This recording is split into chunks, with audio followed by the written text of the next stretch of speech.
Mister तेजस कुलकर्णी करके है, उन्होंने क्वेश्चन पूछा है कि dear Deepak sir, I am Tejas Kulkarni, also student of IIIM. Could you make next video on contract manufacturing, such as mostly happens in engineering sector, such as contract manufacturing based exports like for the products of valves, gearing, bearing, fasteners. Okay, तेजस जी का question ऐसा है कि contract manufacturing, जिसको China के market में अगर proper word की अगर बात करूं, राइट, कि यानी किसी के कॉन्ट्रैक्ट के ऊपर, नहीं, अब टाटा मोटर्स का अगर बात कर रहे हैं हम लोग, तो टाटा मोटर्स गाड़ियाँ बेचता है, वो सारी चीज़ें खुद नहीं बनाता है, राइट, उसके सब वेंडर्स होते हैं, उसके ऊपर वो काम करता है, राइट.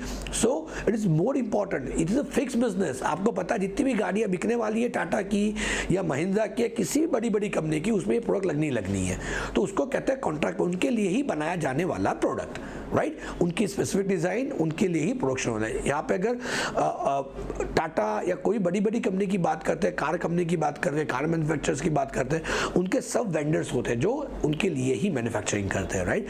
वैसे ही गियर हो गया, वॉल्स हो गए, बैरिंग्स हो गए, फास्टनर्स हो गए, वो कंपनी को रेगुलर बेसिस पे लगने हैं, राइट. वैसे केस में बहुत ज़रूरी है तेजस जी कि पहले तो ऐसी कंपनी आइडेंटिफाई करना कि आप, जैसे आपने वॉल्स लिखा है या गियर लिखा है या तो बेरिंग लिखा है, वो कौन सी इंडस्ट्री का बना रहे हो.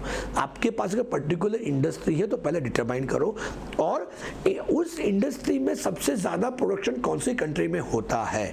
अगर मैं स्पेसिफिकली कार इंडस्ट्री सबसे दुनिया की, मोटर व्हीकल इंडस्ट्री दुनिया की सबसे बड़ी अगर बात करूं तो Germany is the hub for manufacturing this, right. So वैसे केस में जर्मनी के अंदर एक जगह है बवारिया करके, राइट. उस बवारिया के अंदर सारे के सारे कार मैन्युफैक्चरर्स हैं, राइट. सो वो जगह आइडेंटिफाई करो, वहाँ के एसोसिएशंस होते हैं, उनका डेटा निकालो, और पॉसिबल हो तो एक बार जाके 1-to-1 वहाँ पे जाके अपॉइंटमेंट लेके मीटिंग भी कर सकते हो.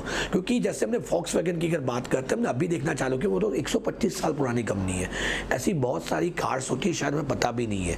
तो ऐसे केस के अंदर अगर आप कॉन्ट्रैक्ट मैन्युफैक्चरिंग के अंदर जाना चाहते हो तो पहले आइडेंटिफाई करो कि कौन सी इंडस्ट्री के अंदर काम कर रहे हो, और उस इंडस्ट्री के अंदर कौन सी कंपनीज है जिसके साथ आप काम कर रहे हो, राइट. सो उसका लिस्ट निकालो, उनके साथ बात करो, उनके पहले पार्ट्स का, कि उनकी स्पेसिफिक स्टैंडर्ड रिक्वायरमेंट होती है, वो स्टैंडर्ड रिक्वायरमेंट समझो.